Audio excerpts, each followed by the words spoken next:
Désiré Lundo, bonsoir. Ravi de vous avoir en ligne, Désiré, dans Pour Vivre Heureux, Vivons Coachés. Alors, vous, pour vous présenter à nos amis auditeurs, vous êtes un ancien sportif de haut niveau, hein, vous avez fait les JO, les championnats du monde, vous étiez volleyeur dans l'équipe de volley du Cameroun, vous êtes un grand ami de Yannick Noah.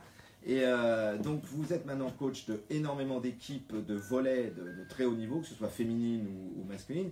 La chance qu'on a ce soir, c'est d'avoir sur le plateau avec nous Olivier Madelrieux, qui justement a une méthode qui est l'hypno-performance, vous voyez Désiré, et il coach les sportifs de haut niveau, d'équipes de sport collectif notamment, comme les vôtres. Qu'est-ce que vous voudriez demander à Olivier Madelrieux? Bonsoir Désiré.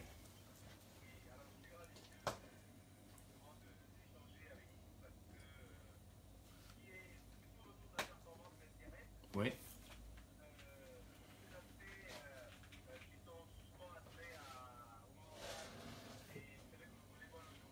Tout à fait.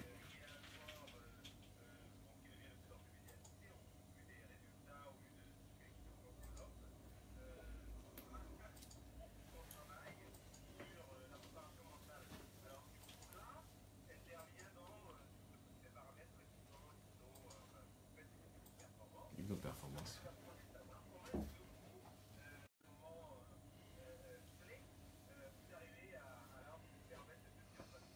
Désiré, je n'ai pas coaché de volleyeur professionnel en direct. Par contre, j'ai eu la chance l'année dernière de former, alors je suis en train de chercher son nom, un entraîneur de volley de Martinique. Je pourrais vous donner en antenne son nom, je retrouverai, qui est un entraîneur Martinique et qui est en correspondance avec les pôles France de... Ah bah parfait.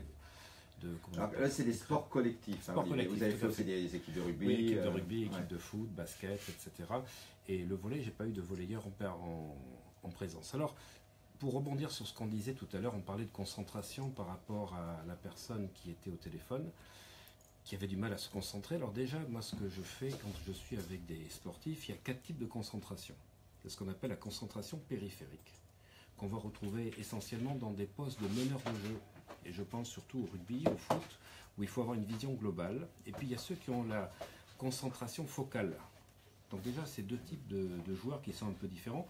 Et puis, il y a ceux qui ont la concentration interne, qui sont concentrés sur leurs ressentis, leurs émotions, et ceux qui ont la concentration externe. Et avec ces 4 types de concentration, j'ai mis en place des protocoles pour accélérer, augmenter les tendances dont on a besoin dans certains postes. Alors, moi, je ne parle pas de préparation mentale, je suis alors un accro de l'hypnose, mais de l'hypnose profonde, c'est-à-dire l'hypnose non pas ericksonienne, mais l'hypnose plus classique. C'est-à-dire on va chercher des états modifiés de conscience où on va dépasser les émotions pour non pas préparer le champion, mais faire des programmations. J'insiste sur le terme de programmation mentale. Vous voulez dire qu'il se visualise en train de gagner, Olivier, c'est ça Un peu comme les mecs qui défont les descendeurs de Kiss Bull, qui se ferment les yeux, là on les voit faire les mouvements. Alors il y a effectivement ça et on montrera, puisqu'on a fait des interviews cet après-midi où on montre que la visualisation permet de dépasser certaines limites, rien que par la visualisation. Mais il y a deux choses qui sont importantes. Il y a toujours ce que j'appelle la partie neuroperformance qui se situe avec des neurotransmetteurs. D'accord. Parce que, lesquels alors les plus importants? Alors, dopamine, noradrénaline sont les deux les plus importants. Et après, on va avoir les hormones qui correspondent, c'est-à-dire la testo, bien sûr, l'hormone de croissance qui va permettre de développer la puissance. Et puis après, selon les sports, on va se retrouver sur le PO ou autre pour développer un petit peu, on va dire, la performance, la résistance. Ça, c'est une de mes spécialités puisque je suis pharmacien et je suis nutritionniste. Donc, alors, c'est intéressant, hein, Désiré, je l'avais déjà dit à nos auditeurs. Olivier est en plus à la base pharmacien, vous comprenez, Désiré. Donc, il connaît bien toutes ces histoires d'hormones, de ce qui se passe dans le cerveau et de chimie. J'ai une question quand même pour filer la question de Désiré. En tant qu'hypnose performance, on est d'accord, Olivier? La performance, en l'occurrence, là, c'est quand même les performances d'une team, d'une équipe. C'est pas la même chose que pour un sport individuel comme le tennis. Alors, on est d'accord.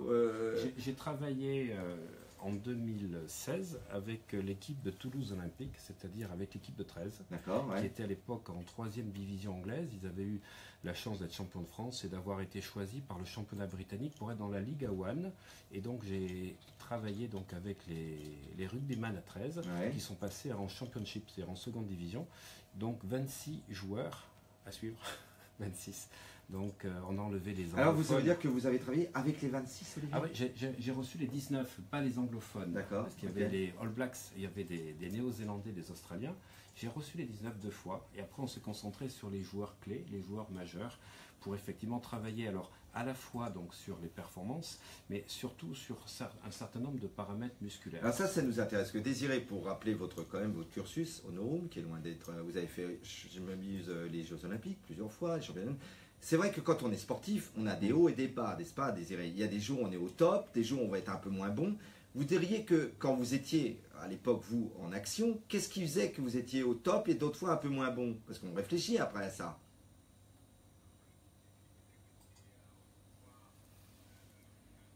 Certains matchs, vous étiez vraiment dans le flow, comme on dit, hein, au top, et puis d'autres moins bons. Et après, on demandera à l'expert.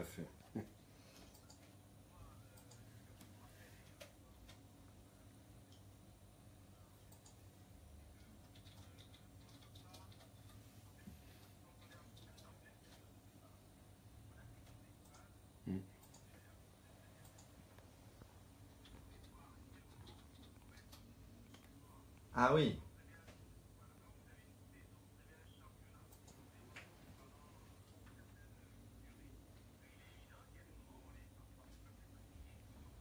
La récupération, ouais.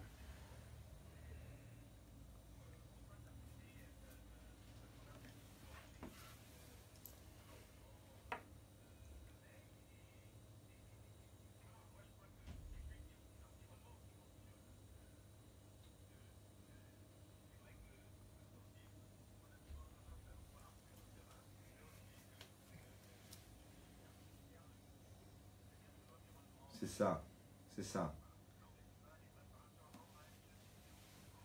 Et puis, est-ce que, Désiré, vous parlez de l'environnement, je pense qu'il y a un facteur très important, c'est le facteur du talent du coach aussi. On voit bien que dans une équipe, si tu as un coach d'un très grand talent, n'est-ce pas, Olivier? Oui, je veux dire, être entraîné par Mourinho, c'est pas être entraîné par le coach de Metz, je suis méchant là, mais ou le coach de... on est d'accord, non? Le coach... quel est l'impact du coach, Olivier Madelrieux? Le coach est un fédérateur de pouvoir créer à travers une équipe un égrégore, c'est-à-dire que l'égrégore, ça va être la puissance collective développée par chacun. Donc, dans le cas du volley, 6, ça peut être juste 1 plus 1 plus 1 plus 1 plus 1 égale 6 ou égale 12. Voilà, c'est ça qui est fabuleux. C'est pas forcément de prendre les meilleurs joueurs, et je le voyais dans les équipes de rugby que j'ai, on va dire, suivies, c'est de prendre ceux qui vont faire en sorte de donner le meilleur de chacun. Alors, dans mes formations de coaching mental, justement, je parle des 4 types de coachs qu'il y a. Donc, de ceux qui vont être à la fois, donc, on va dire, facilitateurs. On va reprendre monsieur les sociostyles. C'est un petit peu ce que vous dites dans le coaching. Les sociostyles, ouais. Et il y a ceux qui vont être dans le rôle parent. Ouais. Et qui vont en fait jouer dans le coach papa un peu, le coach paternel. Mais ce qui est important, c'est qu'effectivement, on va retrouver, moi toujours, ce qui est important dans les équipes que j'ai pu suivre, c'est celui qui va être choisi comme capitaine. Vous choisissiez longuement votre capitaine, Désiré?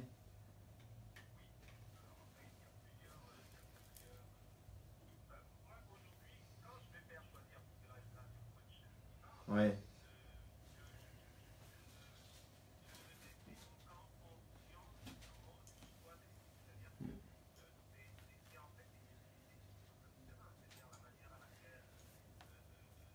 Ah, c'est l'équipe qui va dire c'est un tel que je sens capitaine. D'accord, j'ai compris. Vous sentez qui est très écouté, qui peut motiver dans le... On s'appelle ça un joueur de vestiaire, n'est-ce pas, hein, Désiré? C'est ça, hein, celui qui sait motiver dans le vestiaire. Ouais. Je vous avais coupé, pardonnez-moi, il y avait encore 2. Alors, de parler des 5 types de leaders, parce qu'on va trouver le leader, on va dire technique, historiquement là, et puis après il y a le leader, on va dire un petit peu style Zlatan Ibrahimovic, c'est celui qui a un charisme.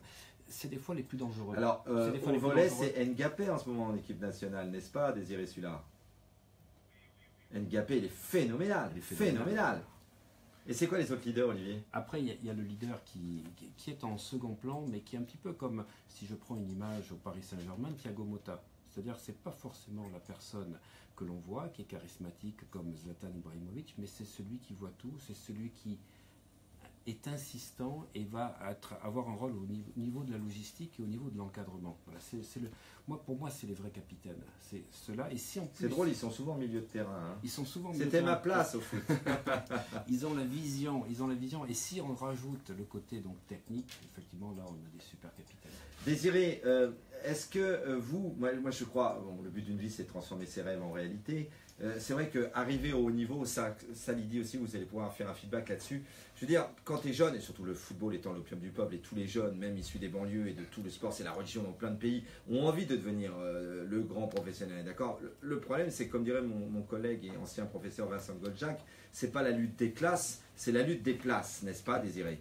C'est-à-dire qu'évidemment, il y a beaucoup d'appelés, peu d'élus. Je suppose qu'au Cameroun, quand vous êtes arrivé en équipe nationale, des gens du même âge que vous ou des quêtes de vos générations, tout le monde veut être en équipe nationale. Mais vous y êtes arrivé, Désiré. Vous voyez ce que je veux dire? Moi, je suis passionné par ça. C'est des gens qui ont le même goal, comme on dirait aux States, les mêmes objectifs, et ceux qui y arrivent et ceux qui n'y arrivent pas. D'après vous, Lydie Malek, quels en sont les facteurs? Moi, je pense que c'est les croyances que l'on a de soi, être capable, savoir qu'on est capable de faire quelque chose, savoir qu'on va réussir. Quelqu'un qui aujourd'hui se dit je ne suis pas capable, je n'y arriverai pas, forcément va mettre en place un système qui va faire qu'il ne va pas y arriver. C'est intéressant, hein? Désiré, vous y croyiez à fond à l'époque.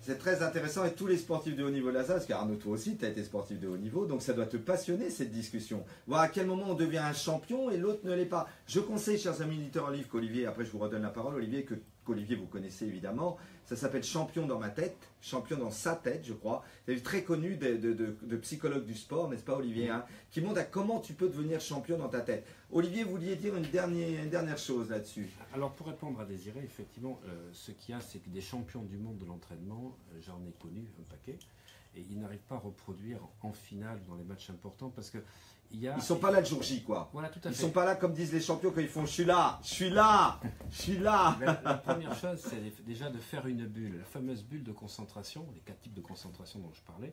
Le sportif soit coupé de l'extérieur. Après, la deuxième chose, il faut couper ses pensées de ses émotions.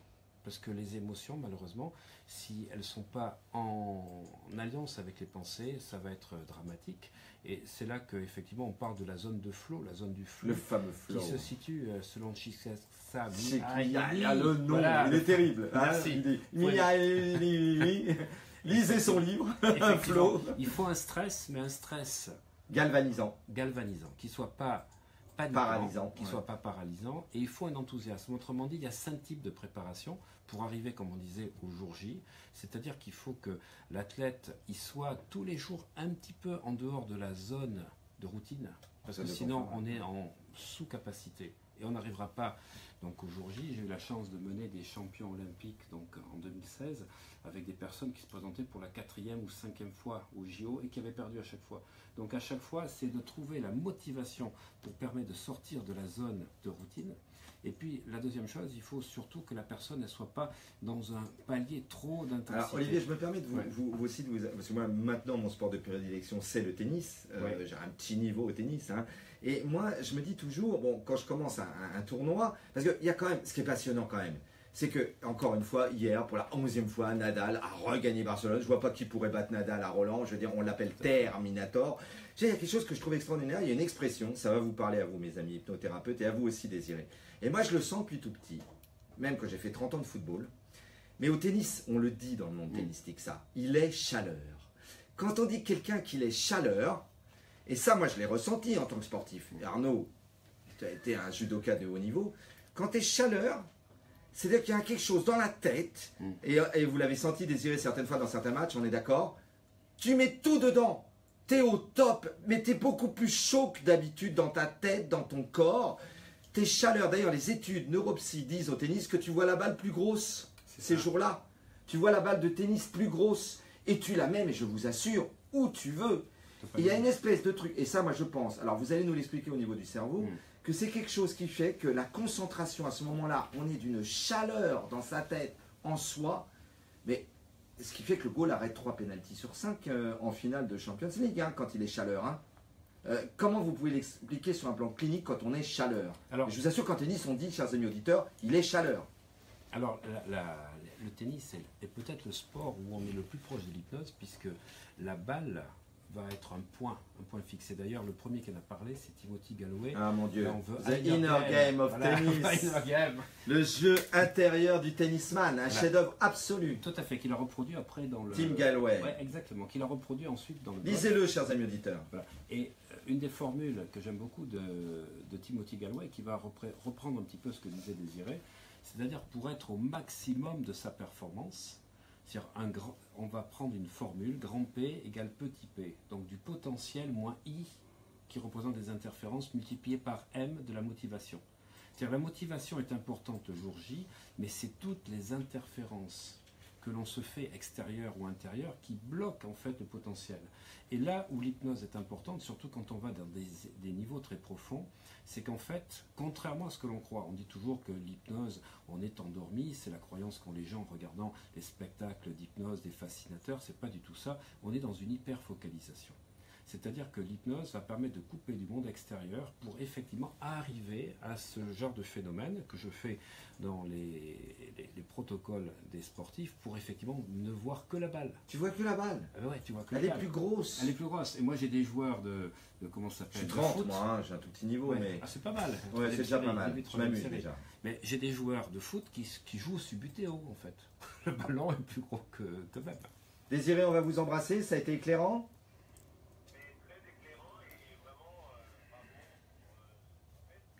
Ah mais nos émissions sur Air Show, c'est high level. On est chaleur, on est chaleur. On vous embrasse Dez et bonne saison, hein, bonne saison. Bonne saison, à bientôt. Ouais, enchanté monsieur Madelry, je suis ravi. Enchanté madame Malek, bon, je suis très honoré. Bonjour les amis, en direct de Radio Air Show avec Christophe Médici, Olivier Madelrieux, Lydie Malek. On aurait dû être plus galant et dire Lydie Malek. Voilà, dans l'émission Pour vivre heureux, vivons coachés, suivez-nous en direct sur Radio Air Show. Yes. On a tous besoin d'amour. Donc un chaman, ça aide les gens à retrouver le chemin de l'amour, de soi. Ça aide à retrouver le chemin du soi, exactement. Et la confiance en soi, ou la confiance en son soi. Pleine confiance dont je parle dans mes livres. Voilà. Pour moi, dans les recherches que j'ai faites depuis presque 30 ans, 25-26 ans, puisque j'ai commencé avant l'hypnose par la méditation, mais pas la méditation pleine conscience qui aujourd'hui envahit, on va dire, le marché. Moi j'étais dans la méthode non pas Vipassana, Vipassana c'est la pleine conscience, MBSR, c'était la Samatha, c'est-à-dire les concentrations que l'on pratique dans les méditations, donc hindouistes, avec à l'époque le grand maître Rajni, qui est devenu Osho, maître Osho. Ah, le fameux Osho. Maître Osho, tout à fait. Osho, oui. Et les techniques que le maître Gurdjieff avait introduites en France. Alors Gurdjieff qui avait aussi énormément popularisé l'énéagramme. L'énéagramme, Je pensais ce livre que Rencontre avec des hommes extraordinaires de Gurdjieff. Hein, c'est un très alors, beau livre. Moi je suis issu du courant de l'énéagramme, mais pas d'Hélène Palmer qu'on retrouve dans les écoles de PNL, mais de Gurdjieff. Parce que sous Gurdjieff, on n'allait pas parler de type 3, de type 6, de type 8. Par exemple, moi je ne suis pas un type 3 selon Gurdjieff. Je suis Soleil et Mars. On parlait des planètes en action en donnant une symbolique. Des gens font un amalgame, Olivier, et je crois qu'il faudra qu'on clarifie les choses, entre le chamanisme, les chamans et l'espèce de transe qui partent en leur faisant fumer des substances pour qu'ils partent dans des... C'est vrai, on associe souvent le chamanisme à ça. Alors, il y a chamanisme et chamanisme. Il y a 4 courants chamaniques. Il y a le courant du chamanisme mongol, mongol, effectivement. Après, il y a le courant donc Nord-Amérique. Il y a aussi celui au Canada. Brésil, Il y a tout ça, tout à fait. Il y a ensuite ce qu'on retrouve dans Ouais. les Toltecs et tout Oui, c'est ça, l'Amérique du Sud. Et puis le chamanisme hawaïen se distingue pour deux choses. C'est que d'abord, il n'y a pas de transe conduite par un tambour, puisqu'il faut savoir que dans les trois autres chamanismes dont on vient de parler, c'est, comme vous l'entendez là, c'est un battement comme ceci qui induit en fait 60 BPM pour entrer dans des fréquences de 6 à 7 Hz, qui sont les ondes θ, et il n'y a pas de substance psychotrope non plus. Parce qu'en Amérique latine, ils prennent des substances psychotropes. Complètement. Et ils partent dans des délires. Complètement. Là, on est dans une transe dirigée qui se fait donc accompagnée donc par des kauna. Kauna, c'est gardien du secret. Voilà. Et ka, ça veut dire connaissance, ou masculin, na, féminin. Connaissance du masculin, du féminin. Et ce que je vais proposer l'année prochaine, c'est des voyages, donc des voyages initiatiques, à la fois ou thérapeutiques ou chamaniques, pour découvrir la pensée polynésienne de repères aujourd'hui, où on va pouvoir retrouver une modernité qui s'allie on va dire, à des valeurs incroyables. Et alors, petite question, Olivier, est-ce que Ho'oponopono, ça découle de ça? La fameuse méthode Ho'oponopono? Voilà, tout à fait. Ça dérive en fait du Pono. Parce qu'en fait, il y a plusieurs principes. J'ai commencé à parler tout à l'heure du Ike, Kala, on pourrait dire Makia, Manawa. Ça, c'est important. Makia, c'est l'énergie, va là où on porte notre attention. C'est-à-dire, je porte mon attention sur la pauvreté ou sur la richesse, sur la douleur ou la santé. Ça, c'est un phénomène fondamental. Très important. Et c'est ce qu'on apprend donc dans le chamanisme, à être toujours conscient pour ne pas se laisser guider par nos émotions. Quatrième concept, c'est le manawa, c'est-à-dire que c'est que dans la pleine conscience, confiance, qu'on peut changer. C'est-à-dire que ce n'est que dans l'instant présent. Le passé est passé, le futur n'est pas créé. Et là, on arrive aux trois piliers de base. C'est-à-dire, cinquième principe, c'est ce qu'on appelle aloha. Aloha, ça veut dire allo, oha, ha. Pour ceux qui aiment la langue des oiseaux, c'est absolument fabuleux, la langue polynésienne. Maori, Maui, parce que les Tahitiens c'est Maui, Maori c'est l'hawaïen. On va pouvoir décomposer le mot allo, c'est-à-dire le partage joyeux, oha dans le moment présent, ha l'énergie. Ha c'est l'énergie qu'on retrouve dans Hawaï, c'est-à-dire l'énergie, wa de l'eau et de l'esprit. Hawaï, ça veut dire ça. Donc ça veut dire que aloha, on est dans le partage avec l'autre du moment présent et dans l'esprit. C'est-à-dire un petit peu comme le film Avatar, qui pour moi est une façon de représenter un peu Hawaï, des gens habillés tout en bleu, qui sont de couleur bleue, pardon. C'est je te reconnais, je vois tel que tu es. C'est ça que ça veut dire. D'accord. Et Hawaï s'appelle Aloha State, c'est-à-dire l'état d'amour. Et je vais parler effectivement du Aloha. On connaît les 4 phrases, on va en parler tout à l'heure du Ho'oponopono. Je t'aime, je suis désolé, pardonne-moi s'il te plaît, merci. Le Aloha, c'est 3 phrases. C'est je t'aime, je te bénis, je te remercie. Donc il y a bien la gratitude à la fin. La gratitude, c'est ça qui est fondamental. Moi, je fais beaucoup pratiquer la gratitude à mes stagiaires. Mais j'aime ma journée, je bénis ma journée. J'adore cette phrase qui dit ce ne sont pas les heureux qui sont remerciants, qui sont reconnaissants, c'est les reconnaissants qui sont heureux. Chers amis, c'est pas ce qu'on a qui nous rend heureux. C'est ce qu'on apprécie en témoignant sa gratitude. Voilà pourquoi parfois des gens qui vivent dans des favelas sont plus heureux que des fils de milliardaires qui sont tous les jours dans des suites. Parce que s'ils ne les apprécient plus, eh ben, ils apprécieront moins que le mec qui est dans la favela et qui joue au football. N'oubliez jamais cette phrase. Ce ne sont pas les heureux qui sont reconnaissants, c'est les reconnaissants qui sont heureux. Et les Hawaïens, comme les Tahitiens, en vous offrant la couronne de fleurs, la leille, quand ils vous accueillent, ils sont heureux de vous accueillir. Si vous mettez le pied chez eux, c'est eux qui sont heureux de vous accueillir. Aloha, je t'aime, je te bénis, je remercie. Et donc, on peut aimer les missions qu'on fait, bénir les missions, remercier les missions, aimer le repas qu'on va faire, bénir son repas, remercier son repas, aimer son passé, bénir son passé, remercier son passé. C'est la gratitude. Ensuite, 6e principe, une fois qu'on a compris ça, c'est le mana. Le mana, c'est la puissance qui vient de l'intérieur. Et le mana, c'est ce qu'on retrouve dans toutes les traditions polynésiennes avec le haka des All Blacks. Ah, le fameux haka. Ouais, qui est pour capter le mana, cette force qui va permettre de donner son plein potentiel. Et ça, c'est important pour un sportif ou une célébrité d'avoir aucune interférence dans le mana. Et enfin, le 7e concept, c'est celui qui englobe le tout, c'est le pono. C'est-à-dire que tout ce que je viens de vous dire ne peut se faire que dans la rectitude. Alors la rectitude, la droiture. Le pono, ça veut dire rectitude, droiture et rectifier les erreurs. Ponopono, ça veut dire que c'est très important, puisque comme on double la syllabe, ça veut dire que c'est super important de rectifier. Et Ho, H-O-O, ça veut dire donc commencer, c'est-à-dire initier une action en rectifiant les choses erronées. Donc la rectitude, ça nous rappelle d'autres courants aussi, Tout à n'est-ce fait. pas être d'équerre, se remettre droit. C'est exactement ça. Les Je choses. crois que les gens qui participent à la fraternité du monde le comprennent. Tout à fait, c'est-à-dire que les pouvoirs psychiques ne sont rien si on n'est pas dans une rigueur et une rectitude. Et c'est même la rigueur et la rectitude qui participent au développement des pouvoirs. Qu'est-ce que vous en pensez, Lydie? C'est génial parce que Ho'oponopono plaît énormément. Hein. Le livre est lu. Alors, les 4 phrases, moi je les connaissais un peu, mais beaucoup de gens pratiquent ça. Ça vous parle un peu, Lydie? Oui, ça me parle parce qu'on le pratique aussi dans des protocoles qu'on appelle de la récapitulation, c'est-à-dire c'est réparer ce qui n'a plus lieu d'être. Chamanique. Absolument, donc reprendre au passé l'énergie qu'on a vraiment dépensée de manière inutile, de la remettre au présent et de la transformer. C'est comme une sorte de recyclage en quelque sorte, basé sur justement c'est intéressant. Hein. Et Olivier, vous, alors je sais que vous connaissez, vous voulez taire les noms peut-être, mais de grandes maîtresses chamaniques, n'est-ce pas, qui pratiquent, mais qui préfèrent rester un petit peu parce que vous voulez peut-être pas trop en parler. Hein. Même nous sur RCHO, on parle de tout, mais on est une radio libre. Mais si vous venez, Christophe, vous serez invité dans les prochains séminaire, notamment ce que je ferai au mois de décembre. Oui, avec joie. Voilà, je suis en train d'écrire un livre dessus. Ouais. Où j'aurai la chance de pouvoir citer des anecdotes et citer des kahunas. Parce que jusqu'à présent, aucun livre en France. Non, c'est peu connu ce que vous êtes en train de nous dire. Non, là, parce que les gens. D'ailleurs, je crois qu'il y a énormément d'auditeurs qui nous écoutent, on nous dit en régie. Donc vraiment c'est des scoops tout ça. Hein. Parce que les gens qui ont parlé du Ho'oponopono ne sont pas allés à Hawaï, mais n'ont jamais rencontré de kahuna, parce que les kahunas sont cachés. La chance que j'ai, c'est effectivement d'être dans un courant qui vient de Tahiti et d'Hawaï. Donc les deux courants, la source du mana, la source du courant Aloha.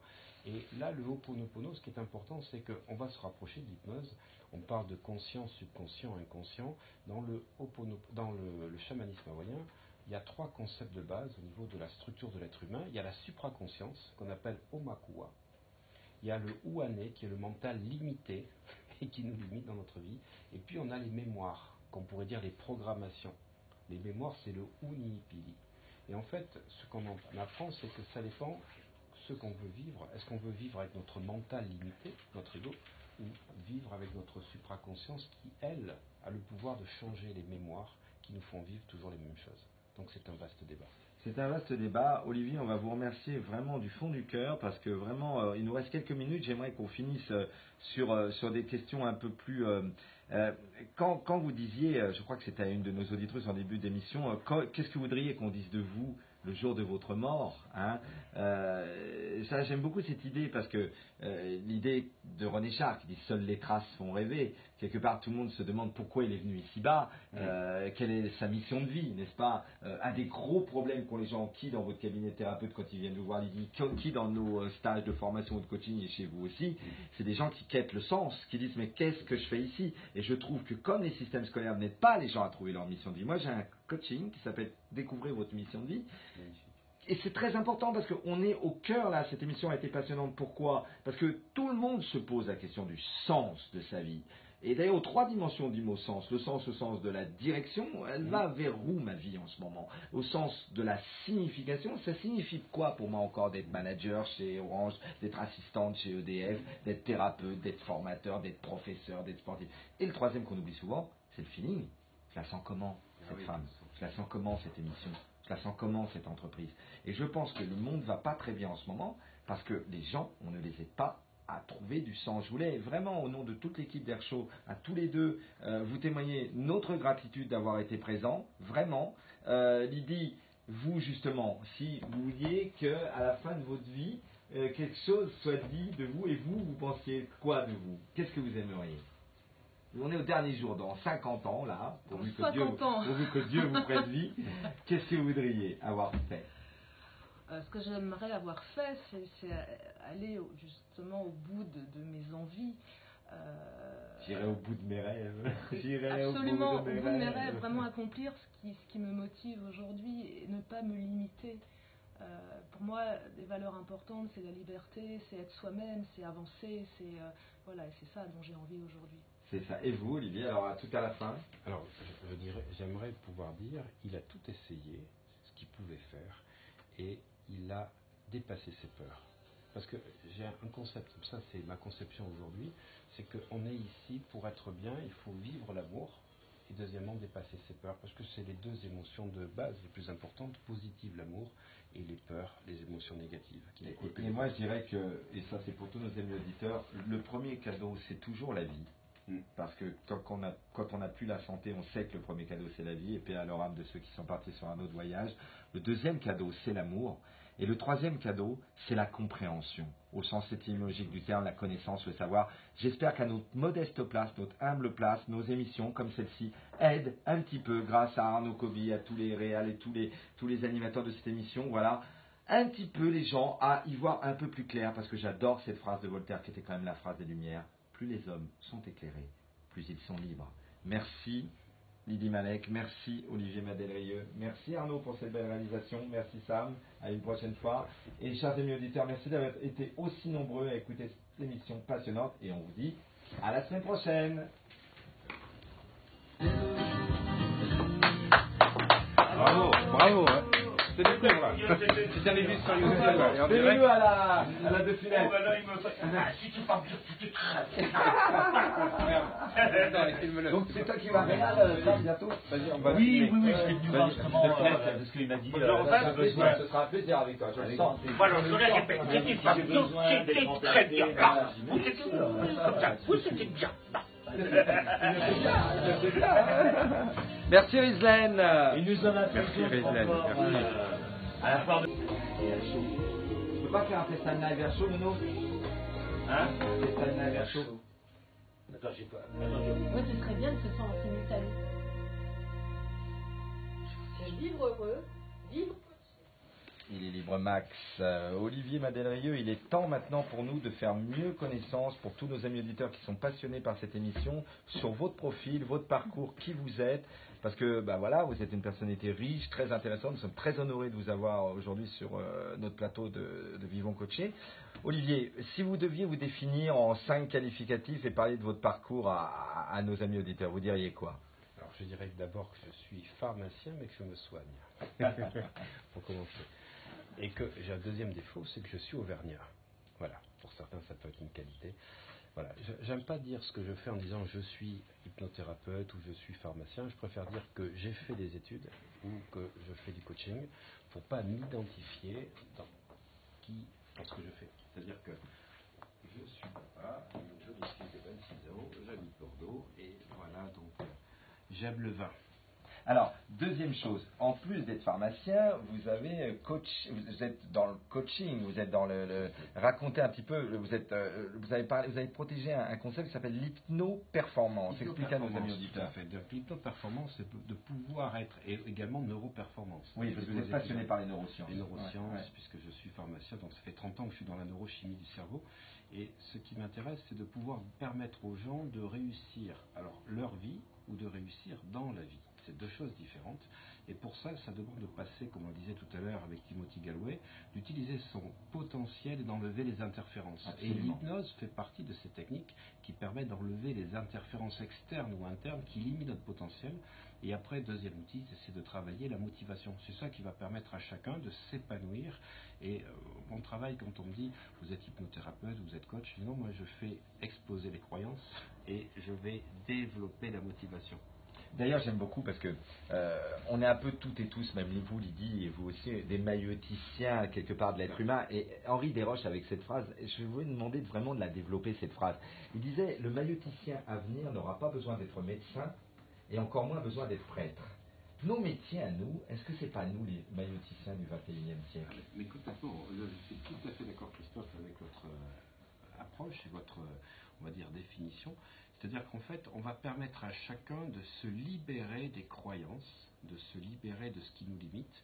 Et on parlait tout à l'heure, on a commencé à parler un petit peu de la philosophie hawaïenne. Oui, alors racontez-nous. Alors, le chamanisme hawaïen, il y a 7 concepts de base et qui définissent, on va dire, cet état. Première chose, ce qu'on appelle le Ike, le concept du Ike. Ça s'écrit comment? I-K-E. C'est le premier, ça. Oui, Ike. Ça veut dire que le monde est tel qu'on le voit. Le monde est tel qu'on le voit, c'est-à-dire que si on considère que la vie est un combat, elle sera un combat toute la vie. Si on considère que la vie est un jeu, c'est un jeu. C'est-à-dire c'est vous qui définissez ce que vous allez vivre. Deuxième concept, c'est ce qu'on appelle le kala. Le kala, c'est vos limites. Vous limitez ou pas. Tant que vous aimez, c'est faire devenir impossible en I'm possible. Juste mettre la virgule qui fait en sorte Vous que... connaissez cette anecdote, Olivier? Vous savez, vous connaissez la phrase, ils ne savaient pas que c'était impossible, donc ils l'ont fait. Oui, mais c'est une phrase de Mark Twain, mais l'anecdote que je raconte souvent en conférence pour expliquer, c'est ça, c'est l'histoire de Mark Prensky quand il est en thèse de mathématiques à Harvard. On l'a dit à nos auditeurs parce qu'elle est très importante.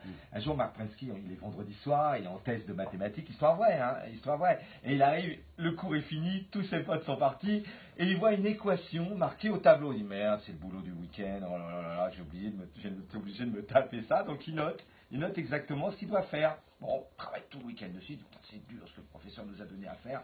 Il arrive le lundi matin, il donne ça au professeur. Puis le professeur regarde, il dit merci Marc. Au début, il regarde vraiment avec. Puis d'un seul coup, il se penche vraiment plus précisément dessus. Mais Marc, mais qu'est-ce que vous avez fait? Quand vous avez fait ça? Ben, il dit c'est bien, j'ai fait ça tout le week-end, c'est le travail que vous avez donné à faire, j'ai pas pu me souvenir en retard.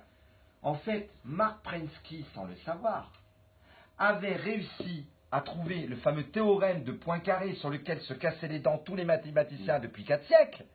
Et là, c'est intéressant, parce qu'évidemment, il eût été dans la salle en même temps que ses copains. Vous me voyez venir. Il aurait eu entendu le professeur dire, voyez, ça, depuis 4 siècles, les mathématiciens du monde entier se sont cassés les dents dessus, et il serait parti avec tous ses copains. Lui, il a cru que c'était le devoir à faire pour le week-end. Il a fait le devoir. Il a réussi. Et bien, c'est une illustration incroyable de ça. Qu'est-ce que vous en pensez, Olivier? Complètement, complètement. C'est-à-dire que les croyances, on peut les classer en plusieurs catégories. Il y a celles, on pourrait dire, je n'en suis pas capable, mais pourquoi tu n'en es pas capable? Et je vais vous dire, j'ai coaché dans le livre qui va sortir au mois de septembre. Il va s'appeler comment votre livre? Alors, mon éditeur a souhaité que ce soit exploser vos croyances grâce à l'hypnose. Joli. Voilà, au lieu de rester dans le sport. Édition. Effectivement. Alors, je ne vais pas lire à l'antenne parce qu'il y a 2 éditions, on va voir avec les... Vous reviendrez nous en parler quand le livre sortira à la rentrée. Et donc en fait, c'est pour pouvoir se servir du sport, pour permettre à chacun comment on peut changer les choses. Et j'ai un talonneur de l'Union Bordeaux-Bègles, puisque je suis de Bordeaux, qui est venu me voir il y a 3 ans, et à l'époque il était 3e talonneur. Voilà, il jouait juste en conditionnement, juste en remplacement les 20 dernières minutes. Et il vient me dire en disant que Ibanez, l'entraîneur de Bordeaux, a dit qu'il était le joueur le plus régulier à 16 partout et qu'il n'avait pas 20 sur 20 dans une discipline, ce qui fait qu'il n'était que remplaçant. Je dis mais qui te fait croire que tu es le plus régulier, que tu n'as pas 20 sur 20? J'ai également je suis en train de chercher son nom, triple champion d'Europe de boxe taille, Wendy Delaunay. Quand il vient me voir la première fois pour travailler un championnat de boxe taille, il m'a dit voilà Olivier, je voudrais travailler le côté punch parce que je suis un boxeur taille technique, mais pas physique. Je ne suis pas puncher. J'ai pas gagné depuis 2006 par KO. Donc, à la fois pour mes sponsors et autres, il faudrait que je sois plus puncher. Et je lui ai dit, mais qui t'a dit que tu n'étais pas puncher? Qui t'a dit que tu étais... En fait, c'est ce que vous croyez, que vous bloquez, que vous définissez, que vous limitez. Absolument. Et la première chose que je vais faire dans mes coachings, c'est de faire exploser les limitations, les croyances que les gens se font. Absolument. Alors, Lydie, peut-être une petite question en tant que thérapeute, ça vous inspire quoi les pratiques de Olivier Madeleine? Alors c'est vrai qu'Olivier a une pratique différente, une approche différente, certainement complémentaire. C'est vrai que moi je suis plus sur une hypnose ericksonienne, avec un protocole bien spécifique. Je pense aussi qu'Olivier a une expérience un petit peu plus large que la mienne, avec une approche aussi chamanique, c'est quelque chose qui m'intéresse, mais que je ouais, ça c'est intéressant quand même. C'est que c'est un chaman. Moi je suis comme Lydie, je ne connais pas trop. Un chaman c'est quoi? C'est un soigneur? C'est un médecin? Un chaman c'est un intermédiaire entre plusieurs mondes. Voilà. Alors c'est vrai que ça fait toujours dire quelque chose d'assez extraordinaire de pouvoir dire qu'on est à la fois scientifique et dans le chamanisme. Et c'est-à-dire que... Alors Olivier, je vais vous proposer quelque chose. On passe un petit peu de musique, Arnaud. Vous êtes prêts? Et dans quelques minutes, vous allez nous expliquer à nos amis auditeurs ce que c'est le chamanisme. Ça lui faisait d'avoir échoué 989 fois. Il disait, mais j'ai pas échoué 989 fois. J'ai trouvé 989 méthodes qui ne fonctionnent pas. Et il donne une anecdote incroyable. Il explique que quand sa mère est morte, il retrouve son carnet de notes. Et sa mère l'a protégé des réflexions des professeurs. Les professeurs disaient « est nul, n'arrivera à rien, ne pourra pas réussir, ne fera pas de grandes études ». Et elle a fait exactement le contraire, elle ne lui a jamais montré le carnet de notes et elle disait à son fils « Thomas, les parents, tes professeurs sont super contents de toi, ils t'encouragent, tu vas faire une grande carrière ». Et il a dit... C'est très beau ce que vous dites, parce que moi, dans mes conférences sur le secret du succès, je développe énormément de gens comme ça qui y sont arrivés quand même. Ouais. Quand même. C'était la devise de Sarah Bernard, qu'elle mettait dans toutes les maisons où elle a vécu. Quand même. On parle souvent de cet homme qui a 13 ans, 12 ans, quand il allait sur les paniers de basket, il disait « Dégage, t'es nul, tu vaux rien ». Et puis il allait pleurer, il disait « Cet homme, il va devenir quelques années après Michael Jordan ». Il y est arrivé quand même. Cet homme à qui on a dit « C'est quoi vos dessins? Vous n'êtes pas un humoriste, vous n'êtes pas fait pour être un journaliste dessinateur, vous n'êtes pas drôle, monsieur ». C'était qui après? Monsieur Walt Disney, il y est arrivé. Quand même, cet homme qui en 1916 est arrivé avec son gros livre sous la main, est allé voir les plus grands éditeurs, chers amis, de la place de Paris, et même des gens comme André Gilles, monsieur, vous n'êtes pas un romancier, personne ne vous lira. Ce monsieur, vous savez qui c'était? Il a édité son livre à compte d'auteur, son premier livre. C'était monsieur qui? C'était monsieur Marcel Proust. Il y est arrivé. Quand même, ça donne une idée que tous les gens qu'on a virés, à qui on dit vous êtes nuls, que vous n'y arriverez jamais. Eh bien, j'adore cette phrase américaine ou anglaise qui dit « Where there is a will, there is a way ». Lorsqu'il y a une volonté, il y a un chemin. Vous pouvez y arriver quand même. On vous embrasse, Nathalie, et continuez ce beau métier qu'on appelle l'enseignement. À très bientôt. Au revoir.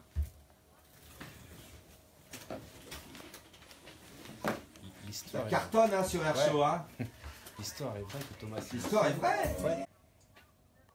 9 ans, d'accord. Alors, l'hypnose sur les enfants commence à partir de 10 ans. Ou 8 ans, parce que c'est le moment où les zones du cerveau, les aires visuelles qui sont les zones occipitales, sont formées.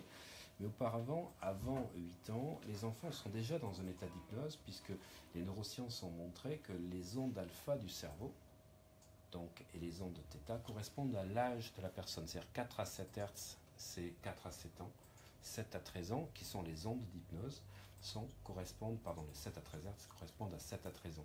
Donc naturellement, jusqu'à la puberté, les enfants et adolescents sont dans un état hypnotique.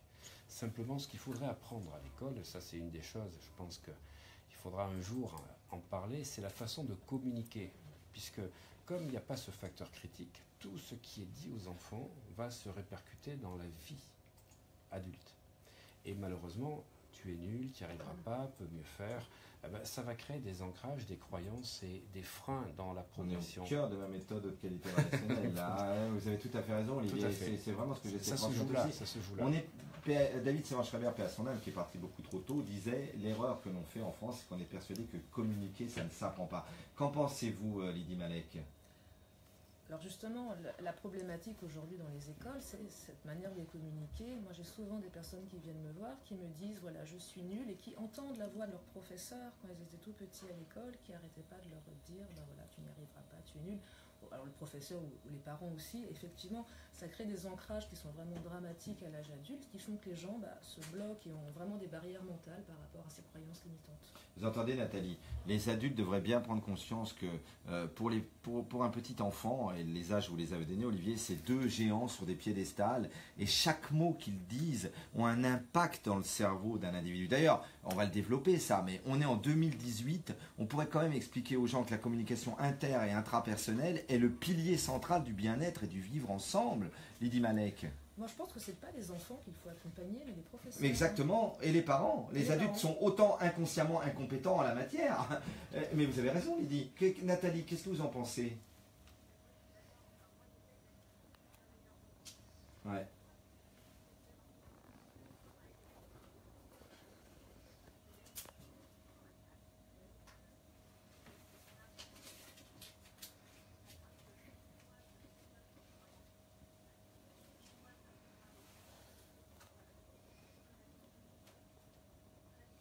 Et vous êtes atypique, on est d'accord par rapport à vos collègues. Vous êtes atypique. Je vais vous raconter une anecdote.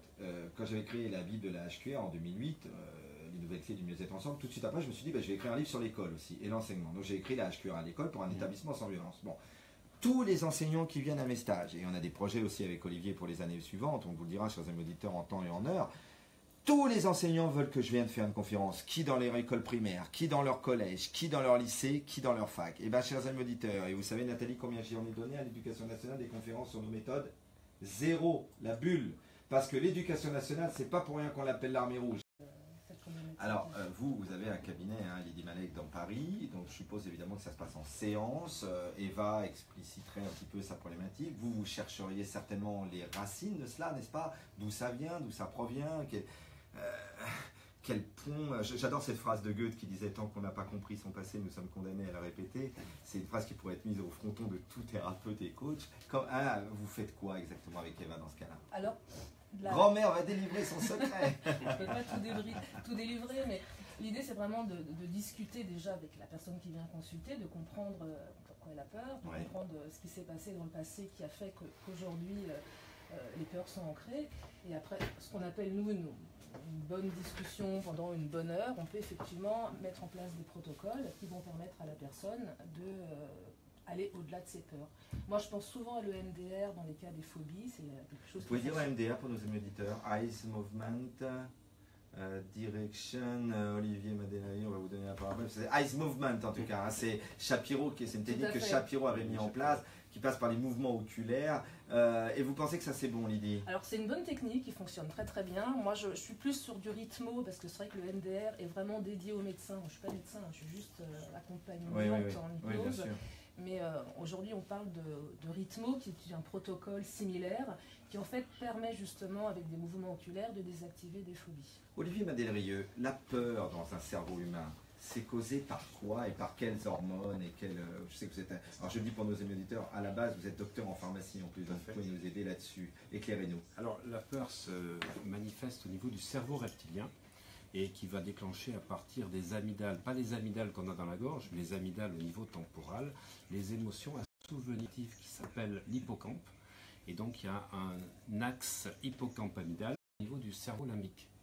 Et en fait, c'est ça la synchronisation en faisant l'utilisation des gestes qui permettent d'aller à gauche, à droite, c'est pour en fait synchroniser donc, les deux hémisphères. Donc ça va au niveau de limbique, les au émotions niveau du cerveau limbique, c'est pour libérer libérer l'émotion qui reste un traumatisme au niveau du cerveau limbique et qui en fait finit, comme je l'ai expliqué tout à l'heure dans d'autres émissions, en fait à créer des neuropeptides, des neurotransmetteurs de peur.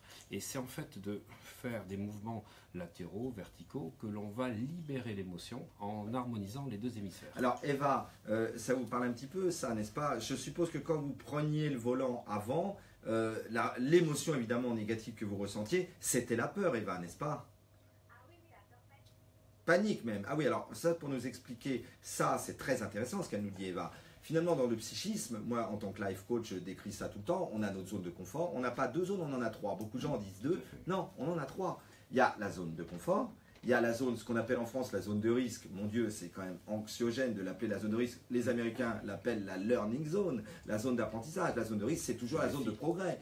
Et la troisième, c'est celle dont nous parlait Eva, n'est-ce pas, chers amis hypnos? C'est la zone de panique. Ce qui est amusant, c'est qu'on dit « Ah, j'ai paniqué. Ah, j'ai eu une peur panique. » Eh bien, vous aviez la panique quand vous arriviez au volant, n'est-ce pas, Eva?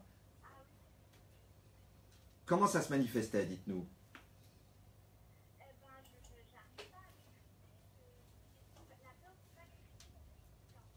Ouais, c'est ça.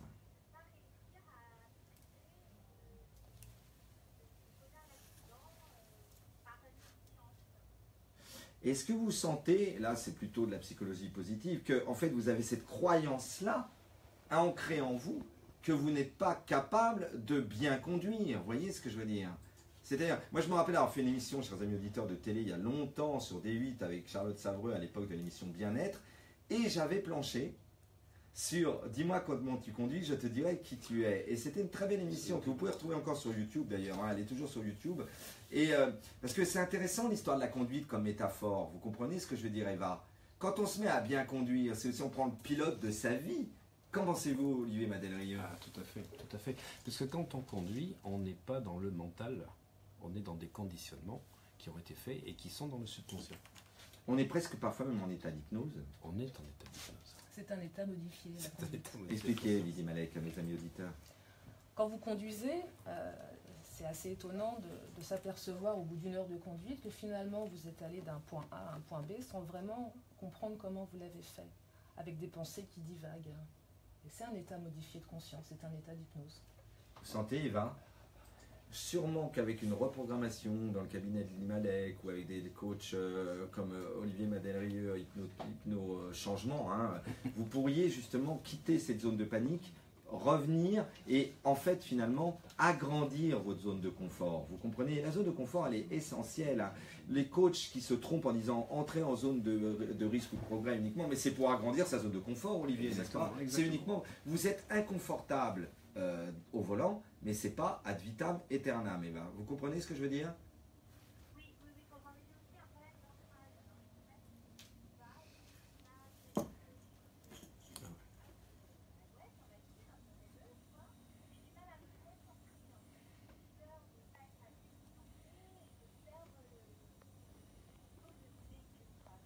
Lydie Malek, qu'est-ce que vous voudriez dire là-dessus à Eva? Eva, quand vous dites ancrage, qu'est-ce que ça évoque pour vous? Est-ce que c'est quelque chose que vous dites que vous n'êtes pas assez concentré? Est-ce que c'est quelque chose dont vous avez l'habitude? C'est quelque chose qui s'est produit à un moment donné?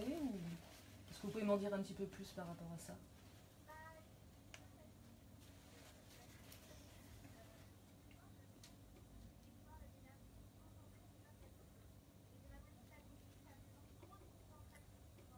D'accord. D'accord. Alors c'est vrai que c'est intéressant ce que vous dites, et il y a des croyances que vous avez qui peuvent être limitantes et qui peuvent devenir utiles, et puis il y a aussi peut-être un axe de travail justement par rapport à la concentration qui pourrait vous permettre de pouvoir prendre le volant de manière plus sereine. Donc ça c'est une approche qu'on a en hypnose, c'est vrai que c'est difficile comme ça de dire exactement de quelle manière on peut aborder le sujet, mais voilà, en discutant avec vous, en essayant de comprendre les mécanismes, votre manière de fonctionner, on peut effectivement mettre en place des protocoles qui vont vous permettre justement de vous libérer de tout ça. Voilà, alors ce qu'on vous a dit, Eva, j'espère que ça vous donne du baume au cœur. Optimiste, hein, un jour visualisez-vous au volant, on ne dit pas que vous deviendrez une Fangio, c'est sûr, mais on dit que vous deviendrez une excellente conductrice. On vous embrasse, Eva, merci et restez fidèles à Air Show, likez pour vivre heureux et vivre coaché. À très bientôt, Eva, au revoir.